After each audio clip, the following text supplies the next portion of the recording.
An old school superfood is making a comeback, and I'm lucky enough to be travelling to the Australian outback. Welcome to Griffith in New South Wales.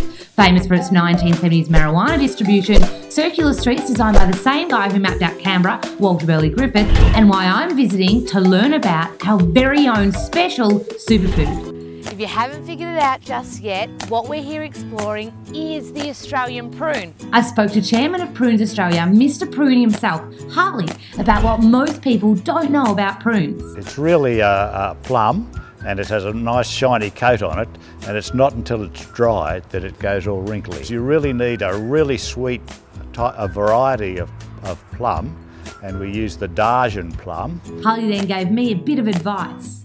That's what you need, the shiny butt, Lola. Of course, shiny butts being the trunk of a young prune tree. So how many prunes can you generally get off one tree? It could be 4,000 or 5,000 prunes on a big tree. Wow. But how do they get from plums to prunes? It's placed on these trays, and the hot air goes down the other end and back through the trays. So from this end to the other end, it takes about 20 hours. Fourth generation prune farmer John tells me his favourite prune recipe. The devil on horseback. And a devil on horseback is? That's the dried prune with bacon wrapped around it and then put under the griller.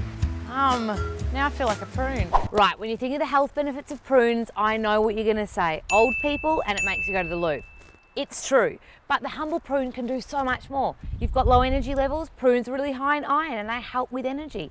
And it's really high in antioxidants, so it makes you look young. Join me in part 2 of this video where I show you my pruny recipe. Really easy. 5 ingredients, no cooking. The diversity of prunes and how the prune industry responds to my big idea on what they should do next. Can we get